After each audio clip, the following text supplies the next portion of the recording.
If our lives are pages, God's already written things in there for us, and we will find them in each chapter, in each season. As we turn the page on this year, God's already written in January.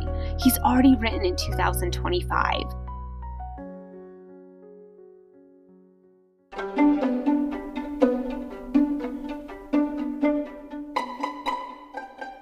Welcome to this episode of The French Press.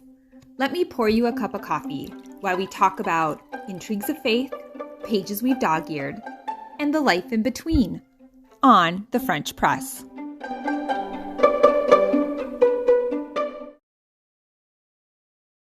Welcome back to The French Press. I'm so glad you joined me today in Cups of Conversation as we talk about books and faith and the life in between. It is a really blustery day in December right now. We just had a big snowstorm and we had snow days and we were snowed in, and we're actually looking another one in the eyes right now. I can hear it revving up outside. It's really windy. Scout absolutely hates the wind, so he is on edge, does not like it. We're maybe anticipating another snow day tomorrow. I'm not sure. But we put up our tree and our lights, and we traveled a lot over Thanksgiving, and we were just gone so much. It's actually been nice to be home a little bit. And I kind of like the winter hibernating thing. You probably won't be surprised to hear that. I like it because it gives me a chance to read a lot of books. And I have been sitting at my little kitchen window, looking out at the snow and reading Christmas books. And I take a lot of joy in that. And I'm excited to talk to you guys about Christmas and the idea of Christmas, and not only the Bible story, but kind of how it's echoed through the ages and where it's landed today, and just how we as Christians want to celebrate this season. And it's something I'm personally always reevaluating in every season of my life and thinking, what do I want this to look like? What am I emphasizing? What can I take away? In our last episode, we talked about John Mark Comer's book, Practicing the Way, and we talked about the principles. And one of the principles was subtracting, and which is one of the harder ones for me. I was actually just talking to a couple friends about all the plans we have for December. And I had one day where I just had like a fourth party book on the same day. And you just think, oh, this is overwhelming. And there's band concerts and parties and little Christmas get-togethers. And I actually really love that stuff. I really love Christmas. I love gingerbread and hot chocolate and Christmas music and little presents. And I really love this time of year, but it can also be really overwhelming, and I have a hard time subtracting and saying no to things. So maybe you feel that way too, and it can be busy and hectic. And I hope this podcast can just be something you can play maybe while you're wrapping presents or driving to family or driving to another party, and you could just pop this in and listen about Christmas. And we're going to talk about some classic Christmas stories and also, of course, interweave the real Christmas story from the Bible. But before I do that, I want to start with something that happened to me a couple weeks ago. I think I mentioned this on the last podcast that I'd been having a really hard week, and I really felt like I needed to start a gratitude journal. I've started them before, and they kind of fall by the wayside, and maybe that's okay. Maybe you start them and you need them for seasons, and then you can kind of get away from them. I had a friend who mentioned, well, he had been diagnosed with a terminal disease, and he was sad, of course. And he mentioned how he started a gratitude journal, and he really was just looking for the little everyday things. And he found that he just filled up this little journal with things. And I think of that often. I think how easily we overlook all the lovely little joys of life, because sometimes there's some really big things hanging over our heads, and it could be a serious ailment or a terminal disease. It can be a child in jeopardy, a marriage in jeopardy. It could be losing our job. It could be a crisis of faith. I mean, there's just so many big arching things sometimes in our lives. And I think when we're dealing with those things, it's important to go back to kind of the simple little joys and be reacquainted with those. when things are going really well, I don't think we need that, right? Like you've got the new job and that kid is doing great in school and sports and life, and your marriage is, you're falling in love all over again, and just all these great things happen in life too. And we don't maybe need the gratitude journal as much because we're just like, wow, everything's going really well. But I find when I'm struggling is when I really need the gratitude journal. So anyways, I wanted to share this one. I have all these blank journals. And so during a week that was really hard for me, I was like, I have got to start a gratitude journal because I'm really struggling. So if you are feeling that right now, and I think the holidays bring this out. I think the holidays are the best of times and the worst of times. Like the start to is that A Tale of Two Cities. It really is the best and the worst. And if you're someone that's had some trauma or tragedies or hardships, the holidays can really sharpen those pains. But if you're having good things, like things are going really well, it really makes those things sparkle. So it's kind of both. And if you're someone that's struggling or hurting in the holidays, I think starting a little gratitude journal is just, it's a really helpful thing. It really helps get our minds on track for looking for the good things. And I talked about this in an early episode. I think it was called How to Puppy Train Your Brain. And in the book, which was, oh boy, what was the name of that book? How to Turn on Your Brain, maybe? Okay, I'll put it in the show notes. Switch on Your Brain. I think it's Switch on Your Brain. She talked about how our brains will look for what we tell them to. So if we're always talking about the negative and looking for the negative, that's what our brain will be like, oh, okay, we're looking for bad things. Did you notice this over here? But if we're looking for good things, our brain will start to say, oh, hey, we're looking for good things. You're really enjoying this cup of coffee, or look at this beautiful snow. And so it's trying to get our minds back on track for looking for the good things in life. And in certain seasons of life, and some of my girlfriends and I joke about this, except we're not joking. Sometimes in certain seasons, the best thing going is a really good cup of coffee. And that's kind of like our little thing we say to each other, like, at least I got this coffee. That's how we know things are rough. But they're not so rough because we have our coffee. And I think of like during World War II when they rationed coffee and they were drinking like chicory and all these like different styles of, they called it coffee, but I do think of that. And I've thought in some of my Saturdays, at least I have good coffee. And so coffee may not be the thing for you. There's probably something. Maybe it's a little bit of chocolate, or you can go for a walk, or have a dog that you can pet. It just makes you smile. Like we always have something, that baseline that we can go to. And that's just in the creature comforts. Obviously, the Word and the Lord and the Bible is where our real faith rests. This is when we talk about building our faith on the rock versus the sand. We build it on truth. And God said He will go through everything with us. And we're not alone. And we think of how He parted the Red Sea, right? He didn't have them go around. He had them go through, but He went with them. And there were miracles in there, and there was awe in there. And sometimes when we're going through a storm or a hard time, at least I wish God would be like, you know what? Let's just not do this. I'll just get this out of your way, or we'll just go around it. But so often He's like, no, we're going to go through this, but I'm going to go through it with you. And there are going to be things along the way. Keep your eyes open for what I'm doing. And so I think a little gratitude journal helps that. So I was listening to, I think I heard this on a podcast, so I can't give anybody credit because I don't remember. But this guy was kind of joking about how he'd be with his kids and he'd find a good parking spot and he'd say, look, good things are always happening to me. And they would roll their eyes and be like, that's super lame. But he kind of did it to make his mind and those around him, like his kids or his friends, be like, look at all these good things that happen. I found a parking spot. I got the last box of cookies that I wanted, or I had just enough time to like make this phone call before I had to go to work. Like he would just look for these simple little things. And he started saying that to himself. Good things are always happening to me. So my friends and I say this to each other.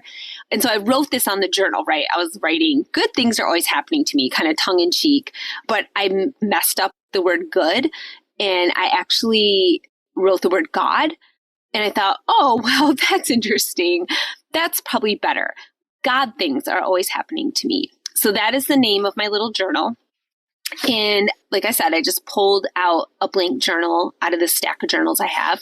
And I opened it up to the first page, like ready to write. Obviously, I was going to start with coffee's not rationed. I can drink good coffee. And there was already an entry in this journal, which I still do not remember doing, but I must have. And I'm going to read it to you. It says, "Today is the day that the Lord has made. Let us rejoice and be glad in it. My peace I give to you, the joy of my salvation. Taste and see that the Lord is good, and I will sing his praises." So I had written this. I don't even know when. I don't remember doing it, but it really surprised me.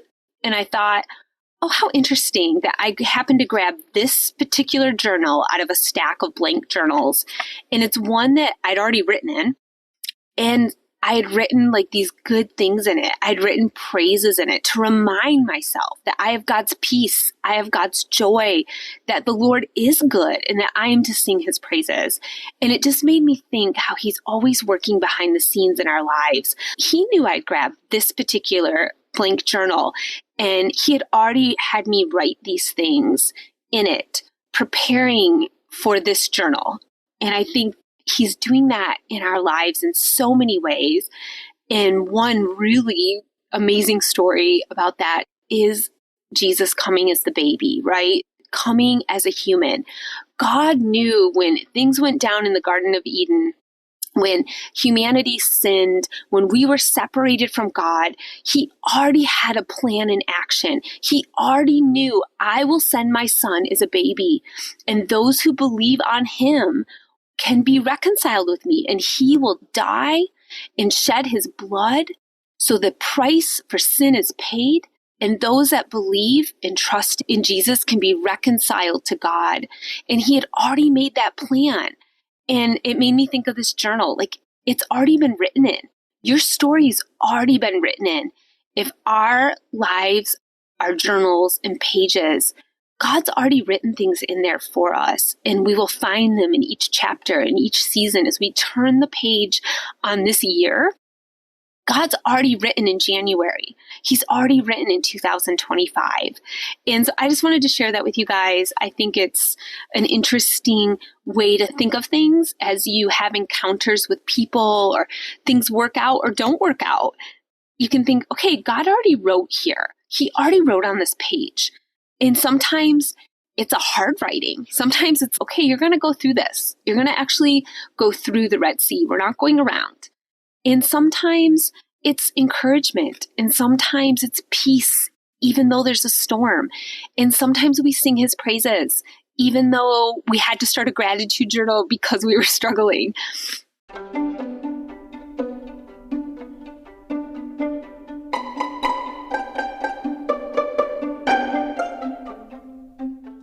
I think that just leads us so perfectly into Advent and Christmas season, where we celebrate Christ coming to earth as a baby in the most humble of ways.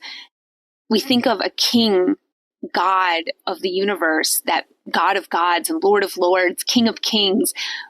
Wouldn't he come in a castle? Wouldn't he be in fine linen and purple and gold? And yet we find him in a stable. We find him wrapped in swaddling clothes, which symbolize his burial. And we find him in a place that is not full of fine men and women coming to bow before him, but lowly animals, probably donkeys and chickens and, I don't know, cats, whoever would be there. They were the witnesses in those very first hours besides Mary and Joseph. And then I think of how God had sent the magi. He'd used the North Star. He spoke to them in dreams, all these supernatural things happening around the birth of Christ. And we've got these magi coming to see him, and they have wealth and prestige, and we picture them on camels and wearing beautiful clothing, and they're bringing these beautiful gifts of gold and myrrh and frankincense, and we're going to talk about what those mean. And then on the other side of the picture, We have the shepherds out in the field who are kind of the outcasts of society. They were probably smelly and they wore crude clothing and ate crude food, basic things. They didn't have any finery or nice things. They lived amongst the animals and probably smelled like them. They probably didn't have very eloquent language. And yet the angels came to them and said, "Behold, the Messiah is here." And they responded and they went and they saw him in the stable, and they didn't bring any gifts. They brought nothing as far as the scriptures tell us. They brought praise. That was it. So we've got the fine kings who bring the gold, and then we have the lowly shepherds who come bringing nothing. And really, it's such a vision and symbol of how this baby, Christ, came for everybody. He came for the kings and the wise men and the magi, those who had everything this world has to offer. And he also came for the shepherds and the nameless and the broken and the smelly and the hurting. He came for everybody. And I love a nativity scene. It is not biblically accurate because the wise men weren't there, but I like it. I like that they're there. I'm glad they're in my nativity scene. But I love that picture of these animals in the stable and these lowly shepherds and these wealthy magi coming and all looking at this baby. I love the symbolism of it. I love what God is showing us, that this baby would have the attention of the world, good or bad, right? Good or bad. He will have the attention, and some people will hate him, and we will see that as Jesus' story unfolds, and some people will love him, and we get to choose. We get to choose. Do we go bringing gifts, or do we go just bringing the praise in our mouths, or do we turn our back on him? We get to make that decision. We get to decide what we do with this baby. Do we believe this baby is Jesus, or don't we? Herod, the king who was trying to murder Jesus, he believed he was a threat. The Magi's believed he needed to be praised and brought gifts. The shepherds believed. The angels believed. Will you believe? It's a great question to ask people this time of year. I think Christmas invites a time to bring the gospel into the world at a time that it's most willing to hear it. And that's because of tradition.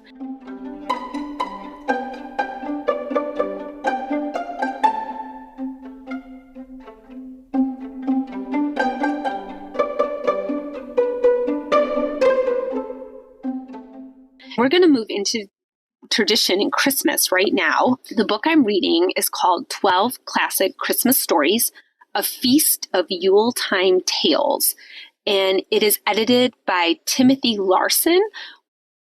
And it is a beautiful book. If you want a book that you could reread every Christmas, or you'd maybe read a few of the stories aloud or to yourself, this is an absolutely beautiful book. It's a dark green. It has a lovely cover. It has a nice crimson red page inside. And the pages are buttery and thick, and there's little illustrations. It is just a beautiful book. It would make a beautiful gift if you're looking for something that you're like, I would like to introduce the idea of Christ to somebody, or I'd like to deepen someone's faith at this time of year. I actually think this would be a lovely gift.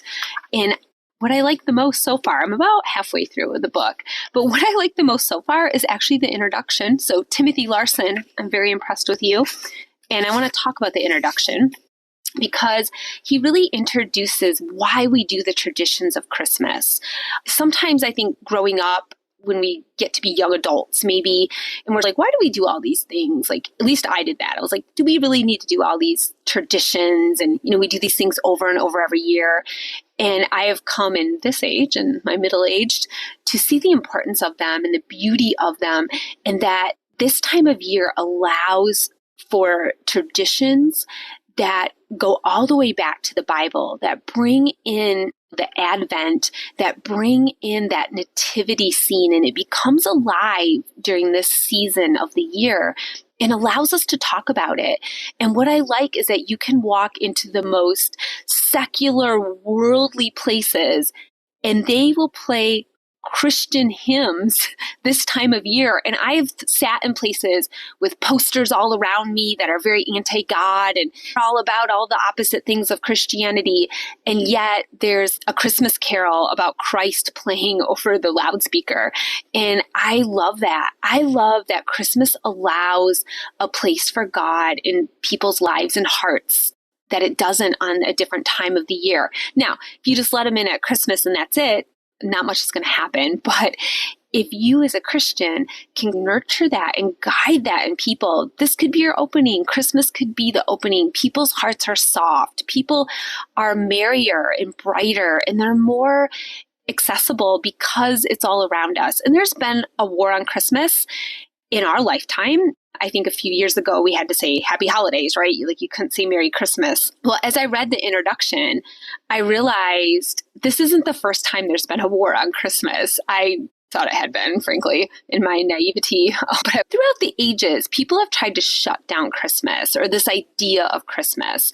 And so he gets into that in some of the stories and why we carry on with these traditions and how we watch these old movies. Like I watch It's a Wonderful Life every Christmas. I don't think there's any other old movie I watch every single year. And it has a great story and a great tale, but we're open to that. And we listen to songs. My husband and I were listening to music as we were traveling around during Thanksgiving, and we were trying to find the old classic Christmas music, which I love.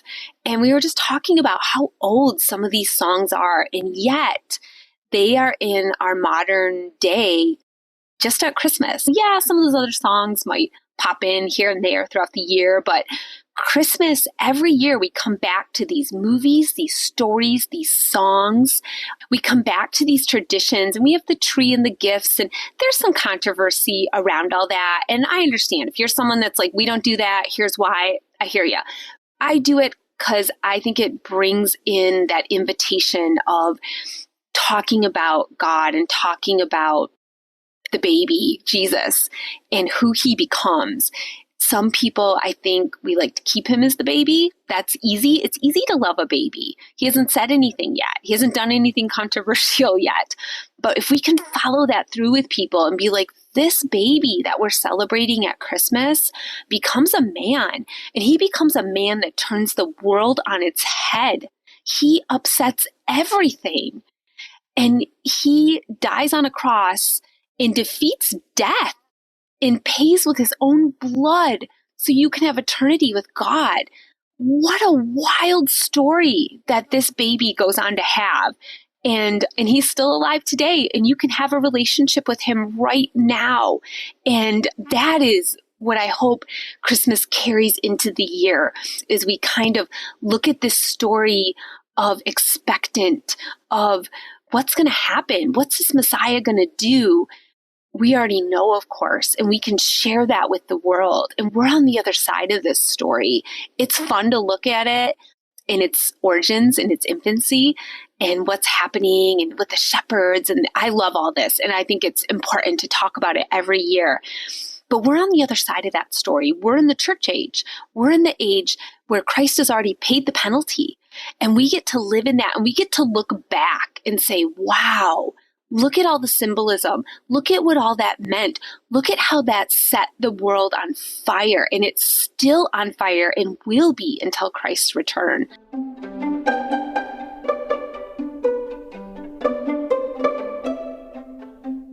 And I like how he talks about Christmas being its own genre. He says, when you have read stacks of holiday fiction all in a row, as I have done in order to make this collection, you learn that the Christmas story is a true literary genre, and therefore Yuletide tales often have a lot in common with each other.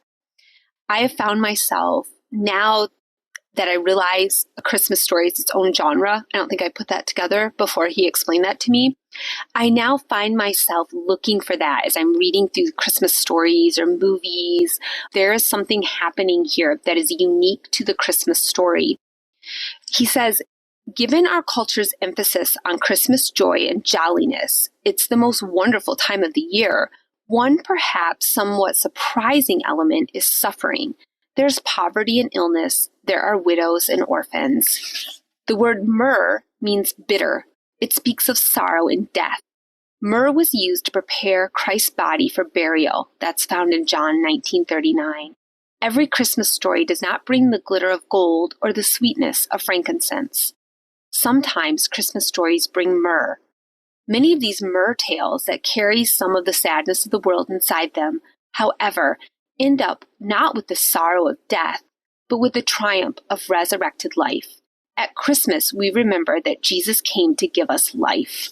I love this. I think sometimes we gild over Christmas, right? Where everything has to be amazing. Everything has to be joyful. We have to eat all the cookies and drink all the hot chocolate and have all the beautiful presents, and everybody better be smiling. And yet, as I talked about earlier, I do think it's the best of times and the worst of times. Christmas reminds us of those we've lost. I recently just lost my grandmother, and she loved Christmas. I mean, she just loved it. And I was thinking about that. Like, that was a big part of my childhood, was her loving Christmas. And she loved her tree, and she completely redecorated her house at Christmas time. And she had Christmas towels and Christmas dishes, and she just really got into it. And I think, oh yeah, that's gone in my life now. I don't know if that's something people do as much anymore. Maybe they do. I don't see it as much as I did in her generation. But just having the people you've lost along the way, or the friendships that have crumbled, or maybe this year's a hard financial year and you're like, we can't do much this year. We've got to really pare down and be simpler. And I remember a year, I just had a baby and I was so exhausted and overwhelmed, and I wasn't going to put up a tree. And some friends came over and put a tree up for me. Like, they bought a tree and ornaments, and I didn't want to let them in the house because I looked awful and I hadn't showered and I had this baby, and they just were like, no, we're coming. Like, you can't stop us. And I'm so glad I couldn't stop them, because that was probably the year I needed the tree the most. Sometimes when we don't want to decorate and we don't want to put things out, it's sometimes the time we need it the most. And I have had that in the years. I'm sure you have too. We all have seasons and years where we're like, this just feels like work. I don't want to untangle these lights. I don't want to deal with the tinsel. I don't want to buy gifts and wrap them. It just doesn't feel fun or good. And sometimes those might be the years that we need them the most. And maybe we're doing it for other people, right? Maybe we need to go bring that to other people and say, hey, I baked some cookies and put a bow on it. Or, hey, can I come over and help you with your tree? Or, I have a couple little decorations. Can I bring them over and put them up? I know you're having a hard year. I know you're overwhelmed. I know you're tired. I know money's tight this year. Whatever's going on, can I come over and just do a few things for you? It meant so much to me. I'll never forget that year. So look around. Who can you be Christmas for? And whose door can you bang on, like they did mine, and be like, we're coming in with this tree? Who can you go to and say, how can I help make this year easier for you? I know you've had a hard year. I know you're going through a tough season. Could you buy them this Christmas book and say, hey, can I come over and why don't we have some gingerbread and hot chocolate, and I'm going to give you this book? Or I'm going to bring some candles and we're going to light one and it's going to smell like a snowy Christmas morning. These type of things. Sometimes we're in the year where we need to spread that joy, and other times we're the receivers. We need someone to do it for us. Our hearts feel hard and bitter and we don't want to do it, and we need someone to come along. So think about where you are this year and what role you can play in other people's lives. The wise men did bring myrrh, and it was symbolic of Jesus's death. That was already planned. That was already written in the journal, so to say, that he would die, and that would, by of anything, is the worst of times and the best of times. It is the death of Christ, like the saddest thing, and yet the most wonderful thing for us, because it allows us to be reconciled with God. And we don't want him to suffer, but yet we know his suffering is what brings us eternity, what brings us our peace and ultimately our joy. And it is the actual physical manifestation of love, dying on a cross for people that don't love you, dying on a cross for people that don't understand, being willing to hold the sins of the world. God put that in play right away. He's like, I'm coming for you guys. I'm sending someone. I'm sending myself. I'm coming. And and I will endure hardship to be with you. And maybe this year you have to endure some hardship. Maybe there's some people that you're like, oh, I really don't want to go to this office party. I don't love these people. But you're supposed to bring someone a little gift, or you're supposed to say something encouraging to somebody, or you're just supposed to be a smile there amongst people that are struggling. Or maybe you can look around for some shut-ins. Are there some elderly or sickly or shut in with newborn babies like I was? People that aren't getting out and they just need you to come bring Christmas to them. They're not going to go out in the world and find it. So think about, what is that selfless thing we can do this year? It's so busy. There's so many parties. There's so many gifts. There's so much baking to do. I mean, not me, but other people. So much baking. But where do we need to give our time to others, to make their Christmas special, to do something else for them? And sometimes it's our own families, but sometimes they have too much, right? If you're anything like me, sometimes there's too much happening in our family, and we need to look further afield and be like, who needs a little more? We have extra. Who could I bring these extra cookies to? Who needs a gift more than this person who's getting a lot of gifts? Who needs more decoration? We have a lot. I have like 5 boxes. I mean, I don't even need to get them all out. Like, where could we go further? And those are physical things. Obviously, what I'm really talking about is emotional and spiritual things. Who can you share joy and peace with? Who can you say, I see you're going through a hard time. I have the hope of this Bible. I have the hope of my God. Can I share that with you? Can I encourage you? I see you're struggling in your faith. You just went through some hard stuff. Can I encourage you? Can I sit with you and read you some passages from the Word or pray with you? Who could you reach out to and say, hey, this can be a tough season. What can I pray for you today? Like, give me something specific. Do you have something hard you're facing? Can I pray for you? And I think the gift of prayer, it's the gift of our time, really, is so valuable this time of year, to just cover each other in prayer against sickness, against bitterness, against jealousy, against anger. Who could you reach out and say, hey, what's the main thing you're struggling with this season? Let me pray over that. Let's get together and have a coffee or have a tea, and you can tell me what's going on in your life. I know it's really busy, but I'd like to get together with you for Christmas. Or maybe you can defer it and say, it's so busy, but you are on my heart.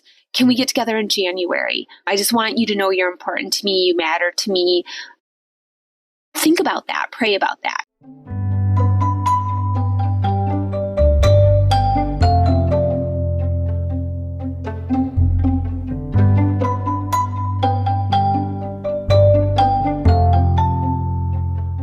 And so he is bringing out the suffering and the orphans. And in these classic stories that we get into in the book, you're going to see that theme over and over again of giving to, in some cases, it's the wealthy, and it's giving to their servants. It's giving to the people that live in their village. Sometimes it's the very poor, and they're giving to even more poor than them. We see this theme over and over in these classic Christmas stories of giving, pouring out, just like Christ did. He came as a baby to have this human experience that's so hard. He poured out onto us, and who could we pour out into? And sometimes we go back to that idea of subtracting. Sometimes we need to pull down a little bit of the tinsel and push away some of the cookies and be like, okay, what am I really doing here? What is this really about? He says in this introduction, I think that all this suffering that runs so persistently through the genre of Christmas literature serves 2 purposes. First, it is there to remind us that part of the way we ought to keep Christmas is by helping those in need. These stories do not allow us to look away. They demand that we see those who are hungry or poor or ill or dying, desperate or lonely. They are a reminder that even though it is a season of good cheer, there are people who are suffering. And he actually talks about A Christmas Carol, which is what I did last Christmas. So if you missed that or you're new to the podcast, you could go back to last Christmas and listen to A Christmas Carol by Charles Dickens. It was amazing. It blew me away. I absolutely loved the book. And he talks about how we remember helping people in time of need during this Yuletide time. He says the deepest, truest theme in Christmas stories is therefore reconciliation in relationships. This is fitting, of course, because this is also the theme of the gospel. Christmas is a time of forgiveness. It's a season for the estranged to become reconciled. It's a time for prodigals to come home and to be rejoiced over with great feasting. It is a time of setting old grudges aside. And I think he just sums this up perfectly. Maybe there's something right now you need to pray about in your life. Maybe there's someone you're estranged from or you're mad at, you're having trouble forgiving. Maybe someone hurt you and it's legit. They betrayed you or they were careless with your feelings and you need to forgive them and you need to be the one to reach out. I actually had God do that in my heart. I don't know, it was a few months back where there were several people that I was like, oh, I've got this weirdness in this relationship and I feel like the ball's in their court. And I felt like God was like, nope, you're going to be the one to reach out. And I did. And several of those easily reconciled. So maybe you have someone as we approach the holidays and you might see them or you might not see them. You might be trying to avoid them. You might be like, oh gosh, I'm going to go to that party and they're going to be there and it's going to be weird. Maybe ball's in your court and maybe you're not the one that did anything wrong, or maybe you feel like they hurt you or they were weird to you or they didn't invite you to something, whatever. Maybe you're supposed to reach out in the theme of Christmas, a time of forgiveness and reconciliation.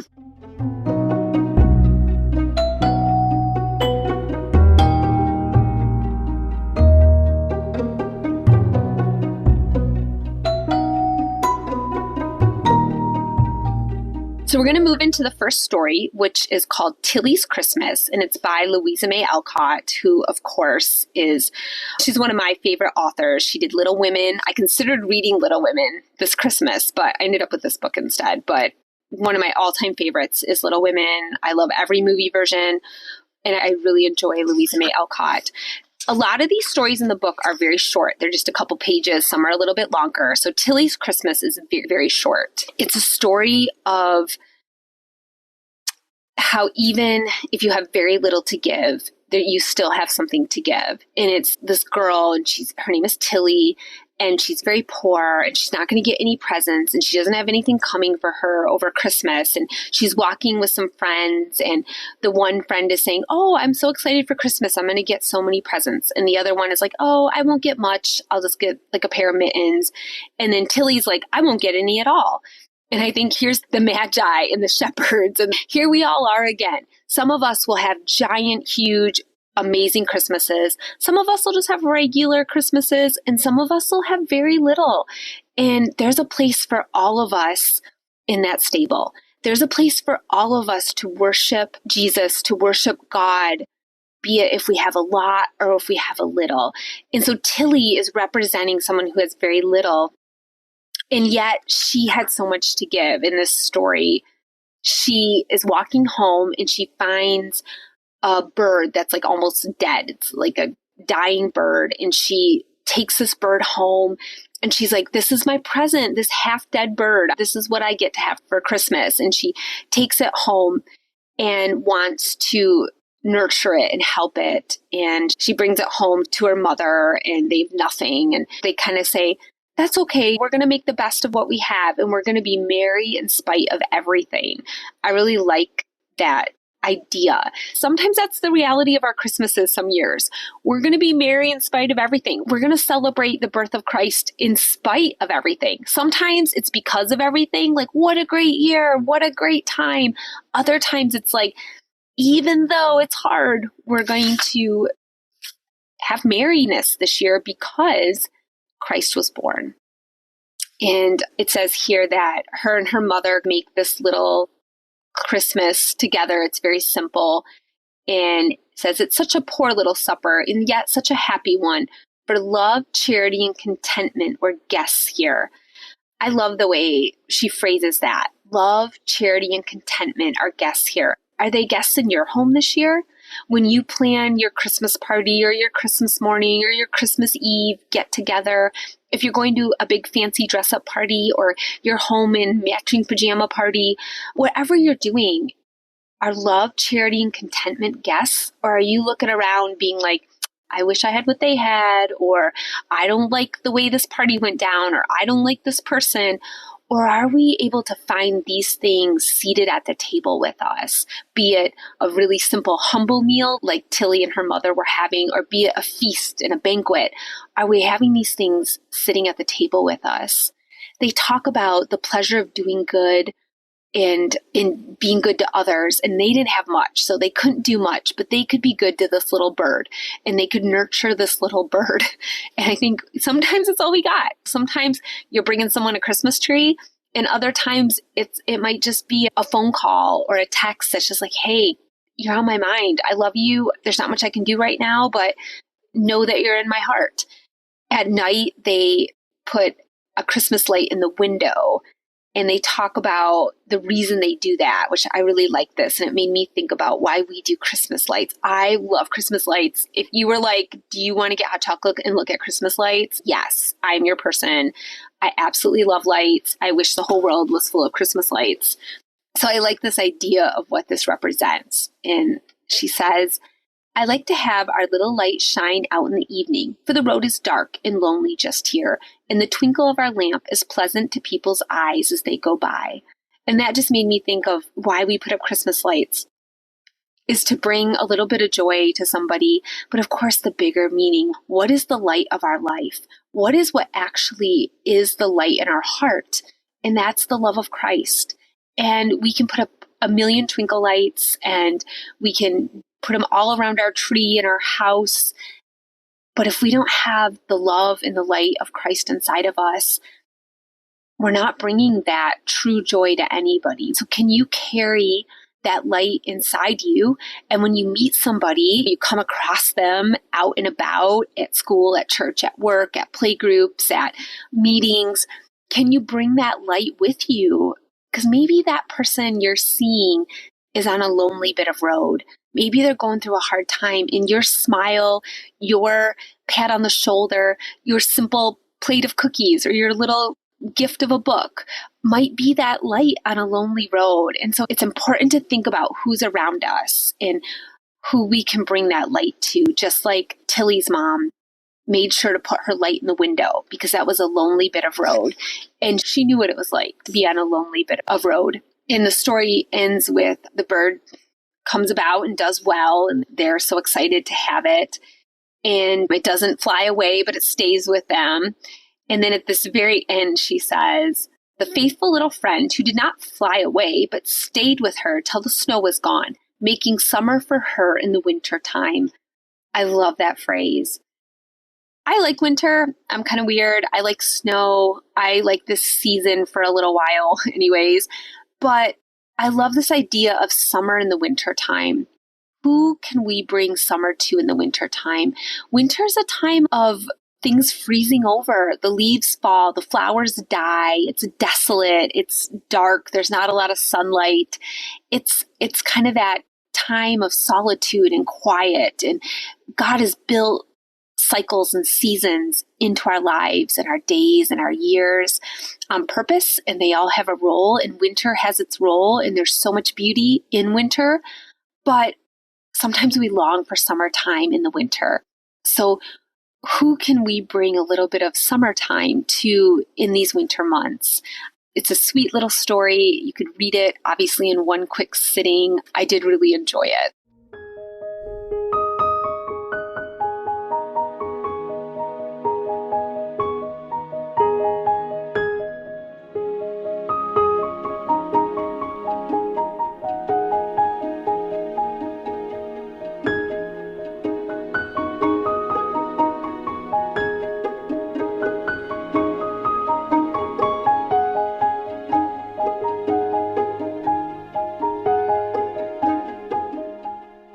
I want to briefly talk about one more story, and it's a longer one, well, longer in the short story genre, but it's called Christmas Day at Kirkby Cottage, and this one is by Anthony Trollope. You've maybe heard of some of his stuff too. I'm not super familiar with him, but I think I'd heard a few of his stories. Anyways, this is a little story about the little romantic comedy, which isn't quite my personal genre, but I really did enjoy it. It's a cute story at Christmas, and there's like a pastor and his family. I don't think he's called the pastor though, but I cannot think of the name. If I come across it, I will correct it. And his friend's son comes to stay with them over the Christmas time. And there's a love story between his daughter and this son. And she just loves Christmas and he doesn't. And that's kind of a bit of their like issue. The story discusses the importance of Christmas and why we care about Christmas. And I liked that part. But what I really liked was this one little section. And so the main girl, Isabel, she has a younger sister, Mabel. I think she's like 14. And they go to decorate the church. And this is something Isabel loves to do every year is she decorates the church for Christmas. And Mabel goes and helps her. And she's trying to get this like young man to want to go and be excited. And he's not. And so they have a bit of an issue here. But Mabel likes to go decorate the church. And I like this passage. It says, Mabel, who delighted in going up ladders and leaning over the pulpits and finding herself in all those odd parts of the church to which her imagination would stray during her father's sermons, but which were ordinarily inaccessible to her, took great delight in her work. I love this, ordinarily inaccessible.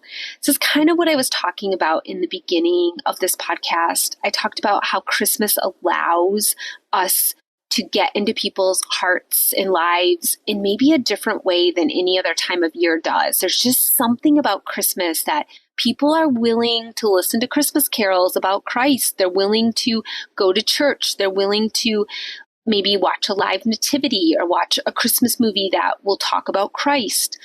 It's a place, it's ordinarily inaccessible. And I think as Christians, we just want to take full advantage of this time where Christ is everywhere and people open up their doors and their minds and their lives in a way maybe they don't the rest of the time of year. And to be able to foster that, to be able to say, hey, can I pray for you? Can I give you this book as a gift? And it's something to think about with your spirituality. Or would you like to join this Bible study? Would you like to come to church with me? Would you like to get together and talk about some deeper things that are ordinarily inaccessible? Christmas allows that. And I picture Mabel climbing up in the different parts of the church and being able to get in spots she can't normally get in because they're getting out the Christmas decorations and they're decorating. And I like to think of life this way. Can we kind of crawl in some of the back recesses of people's lives because it's Christmas? Like you can invite them to things you wouldn't normally invite them to. You can get together and talk about things you wouldn't normally talk about. There's something about Christmas that just makes the gospel and the Advent story and the Bible more accessible than it is, I think, at any other time of year. Right or wrong, maybe it shouldn't be that way, but it is. And there's something about the twinkly lights and the gingerbread and the warmth and the nativity scenes that just allow for a little bit of a different twist in your relationship. Now, for some people, that's already there and you can go deeper. But for some people, you can kind of edge it in ways you hadn't. So think of little Mabel crawling around in the church and getting dusty and being like, oh, no one's been back here in a while.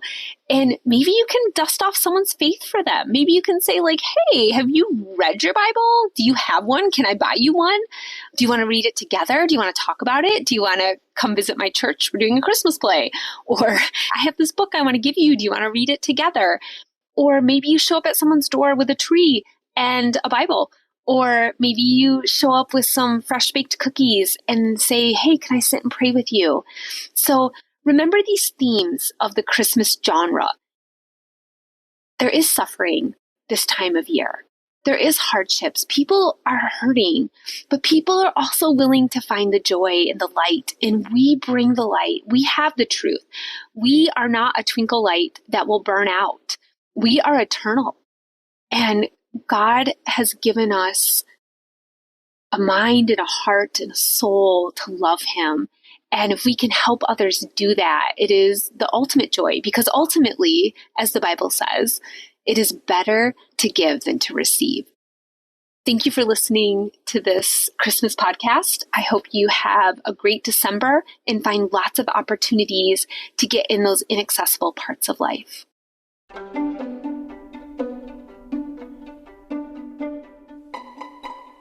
I'm so glad you joined me today on the French Press. If you liked what you heard, you should follow me. That way you'll get all the latest episodes. And if you wouldn't mind taking a minute to rate the show. Also, if you'd like to follow my blog, The Demi-Toss Drafts, I have a link below in the show notes. Follow me on Instagram and Facebook. Anytime you can leave a like, comment, reshare a post. All these help my ministry get more traction. The most important thing you can do is pray. I really appreciate all of your support. Thank you for sharing a French press with me today.